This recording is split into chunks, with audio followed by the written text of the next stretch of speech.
اور وہ وقت یاد کرنے کے قابل ہے جب تمہارے پروردگار نے فرشتوں سے فرمایا کہ میں زمین میں اپنا نائب بنانے والا ہوں۔ انہوں نے کہا کیا تو اس میں ایسے شخص کو نائب بنانا چاہتا ہے جو خرابیاں کرے اور کچھ تو خون کرتا پھرے؟ اور ہم تیری تعریف کے ساتھ تسبیح و تقدیس کرتے رہتے ہیں۔ فرمایا میں وہ باتیں جانتا ہوں جو تم نہیں جانتے۔ اور اس نے آدم کو سب چیزوں کے نام سکھائے، پھر ان کو فرشتوں کے سامنے کیا اور فرمایا کہ اگر سچے ہو تو مجھے ان کے نام بتاؤ۔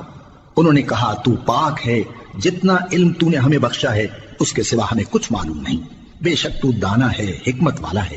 تب اللہ نے آدم کو حکم دیا کہ آدم تم ان کو ان چیزوں کے نام بتاؤ۔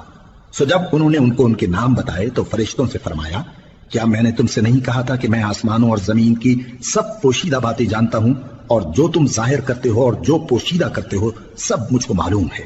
اور جب ہم نے فرشتوں کو حکم دیا کہ آدم کے آگے سجدہ کرو تو وہ سب سجدے میں گر پڑے مگر شیطان نے انکار کیا اور غرور میں آ کر کافر بن گیا۔ اور ہم نے کہا کہ اے آدم تم اور تمہاری بیوی بہشت میں رہو اور جہاں سے چاہو بے روک ٹوک کھاؤ پیو، لیکن اس درخت کے پاس نہ جانا نہیں تو ظالموں میں ہو جاؤ گے۔ پھر شیطان نے دونوں کو اس درخت کے بارے میں پھسلا دیا اور جس عیش و نشاط میں تھے اس سے ان کو نکلوا دیا۔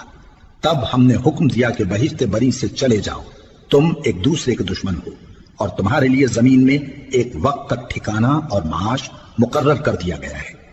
پھر آدم نے اپنے پروردگار سے کچھ کلمات سیکھے اور معافی مانگی تو اس نے ان کا قصور معاف کر دیا۔ بے شک وہ معاف کرنے والا ہے، بڑا مہربان ہے۔